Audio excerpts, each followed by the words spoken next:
G'day folks, Links here, and welcome to a bit of a different video. So normally I do GTNH videos, but I've been off work for the last couple of weeks, so I've been doing a express delivery run in Factorio, so basically finish the Space Age DLC in under 40 hours. It's taken me a lot more than a couple of weeks worth of planning and failed runs and whatnot. I think I've been working on this for over a month. So this is my victory run, so I'm about to set forth to the Solar System Edge. But before I do, I guess I just want to... I guess I just want to go through each of my planets and a little bit about the run, and then I'll set us going. So for now, Vs, I should probably touch on game settings. So I played with pollution diffusion set to 0%. So as you can see on the pollution diffusion, that it's not spreading into neighbor chunks. And I also played with resource patch richness and size. Actually, I think it was just richness set to 300%, and size was default, if I recall.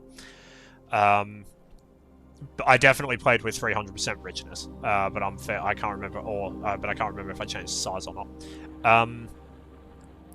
So primary reason for that is that I'm just not that good at playing Factorio optimally, shall I say, and I was losing a lot of time to biters.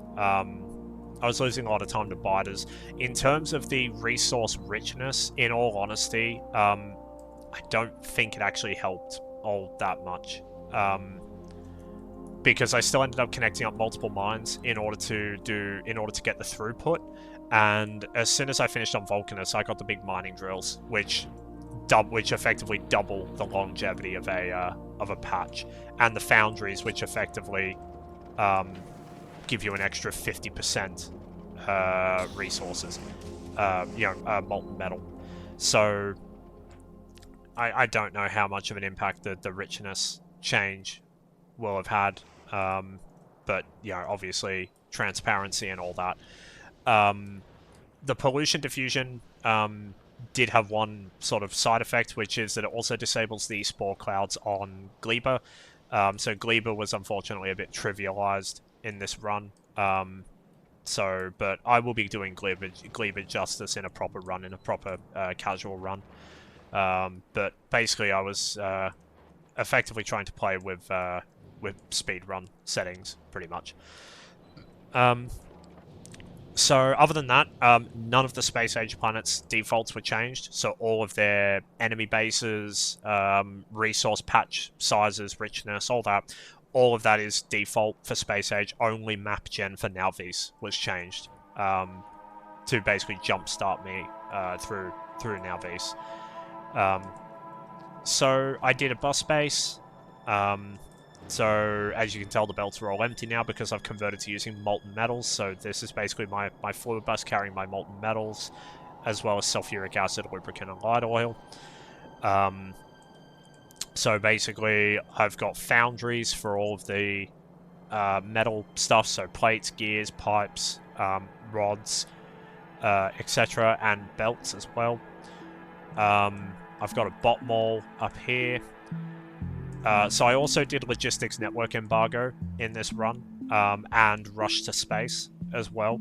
The way that I handled those is that basically I did Vulcanus and got the metallurgic signs to get those 2 achievements, and then I reloaded back to a earlier save before going to Vulcanus, so I could thingy. I've not used any pre-existing blueprints on Nalvis, I've not used any blueprints that are not mine on Nalvis. So all the builds on Nalvis, actually pretty much all the builds on all the worlds, I have used blueprints in a couple of places from other people, and I will acknowledge them when I come to them. But everything on Nalvis is of my own design. So I've basically just blueprinted and then reloaded. So for green chips, this is my green chip plant. 8EM plants produces basically a blue belt of green chips. And then I'm using plates, foundries for the plates and wires. This produces a yellow belt of red chips, if I recall. And then this produces nowhere near a yellow belt of blue chips, but it produces enough, especially because I have blue chip productivity research to level 3, I believe it is. So these have 30%, these have 80% productivity because they have 50% base plus 30 from research.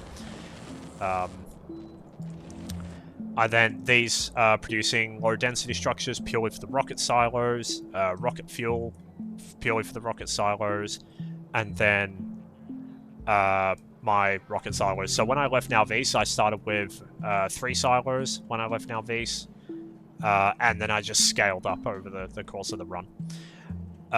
This is my space foundation setup that produces the space platform foundation. This stuff eats resources. You know, it eats steel. It's not so bad for copper, but it eats steel. So prior to getting foundries, this was quite expensive. It's not as expensive now that I've got foundries. The sciences are all down the bottom. So these are all 90 SPM science builds. So yellow, purple, blue, military, green, and red. And it's funny how red basically doesn't change. Even after you've been to Vulcanus and Volgura, red basically doesn't change. So it's literally all that changed about it is instead of pulling iron plates off the bus, I now just pull fluids off the bus and send them into foundries. But the other sciences, green science, obviously I still have to have an assembler for the inserters, but the circuits come off the bus and then everything else comes out of fluids. And then this is my science area, so cargo landing pad with plenty of cargo bays, just belting into 9 biolabs. These are all speed beaconed with productivity modules, and we get this lovely view of the science, except for the plant science. Plant science is on this belt and this belt. Because we have to handle the spoilage, which I'm just handling with active provided chests, which then end up in this heating tower through a requested chest.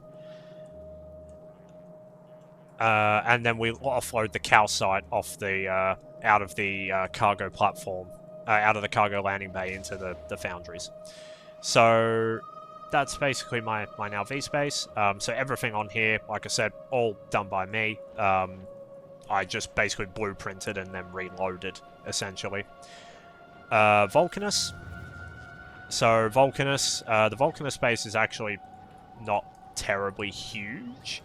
I'm still on the starter calcite patch and the starter tungsten patch, and that's because I have, aside from the fact that the big mining drills double the longevity of the patch because of their 50% resource drain, I also have mining productivity 7. So that's an additional 70% productivity. So yeah, basically, this has been enough for the entire time. So just big mining drills on all the patches. I have the acid steam plant, which outputs 200 megawatts. I do have some solar here as well. I think this solar outputs like 50 megawatts or something. I can't quite remember. Where are we? I can't quite remember, but yeah, I believe this does actually output. I think this does actually output 50 megawatts or something like that. But oh, that roboport's been unpowered this whole time. I've never actually noticed. But yeah, this is basically just bare minimum to get me, get me through the run. So So I've got my science here. I think this is like 120 SPM or something like that. I can't remember. Or maybe like 100 or something. Automation for the foundries and the big mining drills. Automation for belts and things like plates and whatnot. And it's funny because if I need belts for other planets, I actually come get them from Vulcanus because they're free. 6 or 5 rocket silos. I never actually built the 6th one because I was too lazy. And then these, obviously you need circuits and stuff to make like the machines and the rocket, and to do the rocket launchers and whatnot. I'm still using the starter coal patch, which is still chugging along, again, just because stupid productivity bonus on the miners. I never even switched to advanced coal liquefaction. I'm still using the basic one because I was lazy, and the basic one was enough, even though it does eat coal. It was still, you know, enough. So that's Vulcanus. And again, this was all, you know, all designed by me. I basically just designed bits of the base, and then saved it as a blueprint and reloaded. I only had to kill one demolisher, which was the one around here guarding the tungsten patch. I was going to kill one up here to get, like, this, or was going to kill, like, one, there would have been one here and one here to get this calcite patch, but I never ended up needing it. Same with the sulfuric acid patch, I was going to go and get that, but I never ended up needing it. So that's Vulcanus. Fulgura, I just did it entirely with bots. That's a really cheap way of doing it. Yeah, that's a really cheap way of doing it, because bots actually make Fulgura extremely easy. But I did have a single train. This is the only train I've used in the whole run. So I do intend to when I do a more casual run, which will be, you know, after this, because I really want to push Space Age. You know, I want to build, I don't want to say a mega base, because I'm not even sure there's a standard for a mega base for Space Age yet, because of how ludicrously productive all the buildings are and whatnot. But yeah, I want to build a really, really big build. Yeah, I want to do a really big build. Probably like a train block base or something like that. You know, have a load of nuclear fuel trains whirling around or whatever.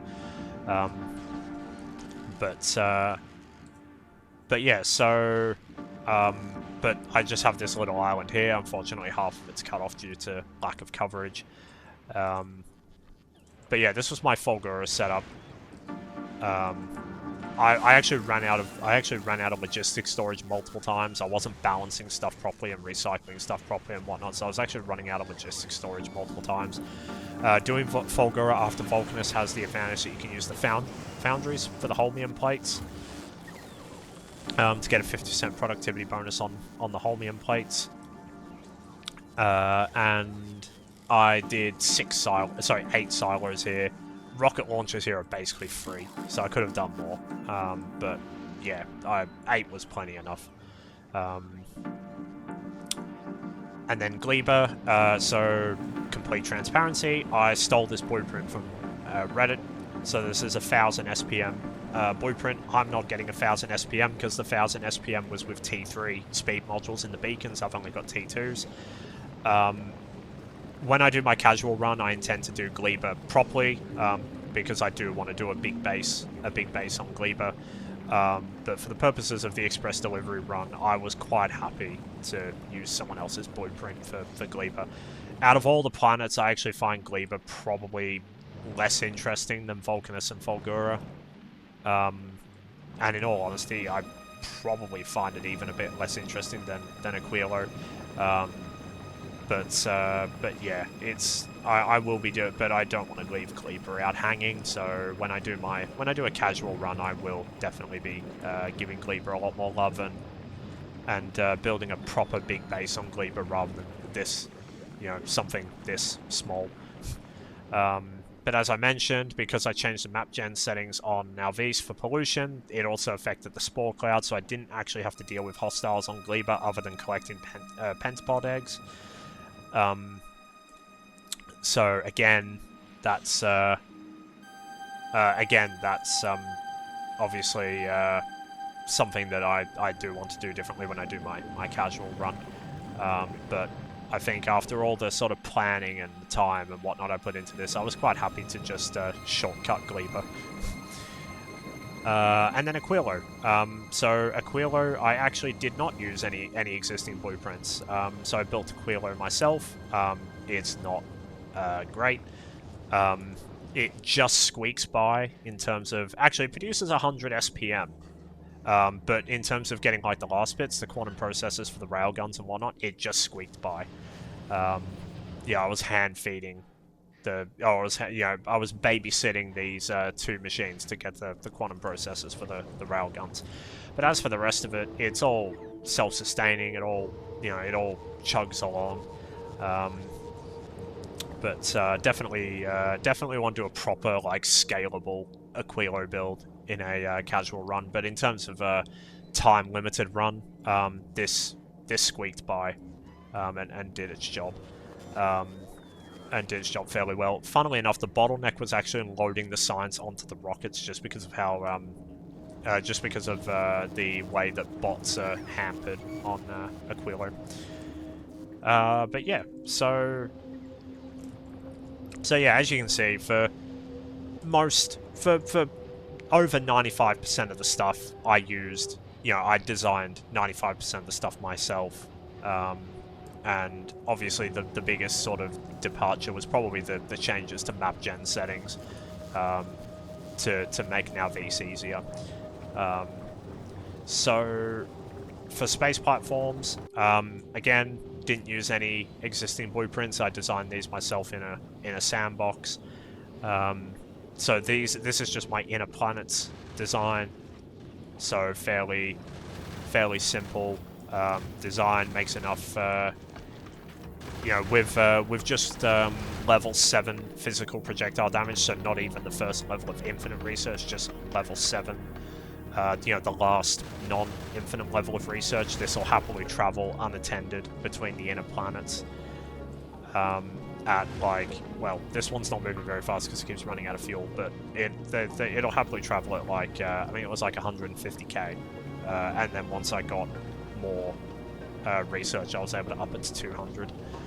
I have another copy of this whose job is just to go between Nowvis and Vulcanus collecting calcite. So it will sit here in Nowvis orbit until it runs out of calcite, and then it'll go to Vulcanus and get more. This one was the science cruiser that travels around.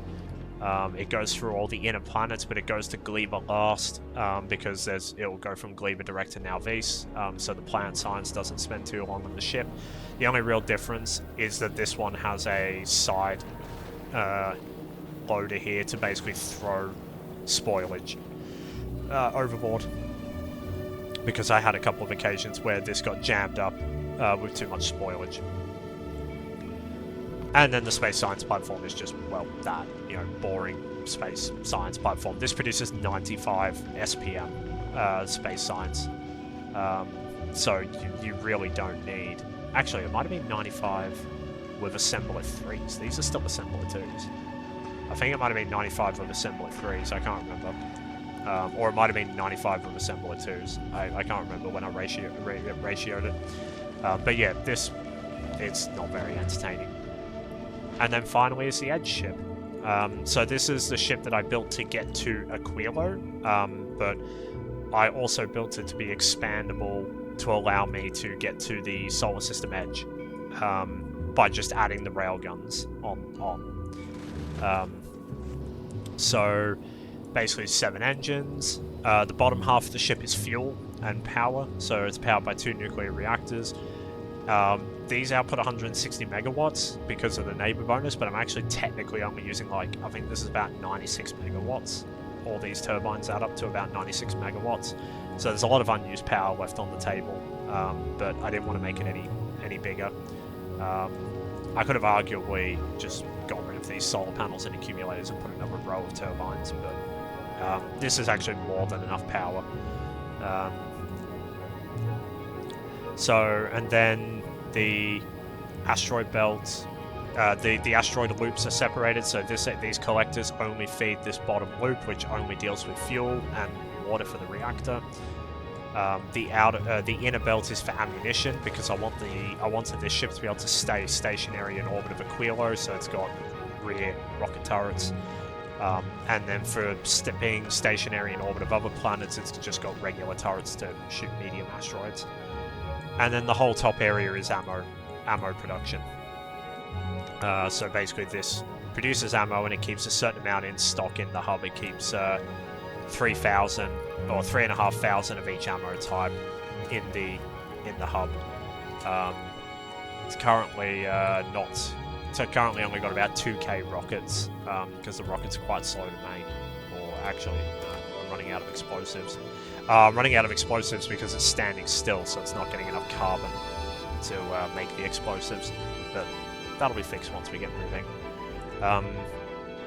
So yeah, basically, and then all I had to do to make this edge capable, so I tested this in the sandbox as well, but all I had to do to make it edge capable after being a Quilo capable was just put the railguns on. This took an eternity to make, and it took an eternity to bring it to life as well in orbit of Nalvis, just because of the low asteroid density. But once I was able to get it going between Nalvis and Vulcanus, and get it collecting asteroids, it was actually, you know, doing fairly well. So what we're going to do is I'm going to set the ship going, and I'm going to bid you all a goodbye here. So if you've made it this far, thank you very much for watching. Thank you very much for watching, and I hope you all have a lovely day. The video will keep going. I will drop off, but the video will keep going until the victory screen and the achievement pop up, and then that's when I'll stop recording. So I don't blame you if you stop watching here, or if you just skip straight to the end, but I wanted to include the full victory run. So hope you all have a lovely day, and I will catch you all later.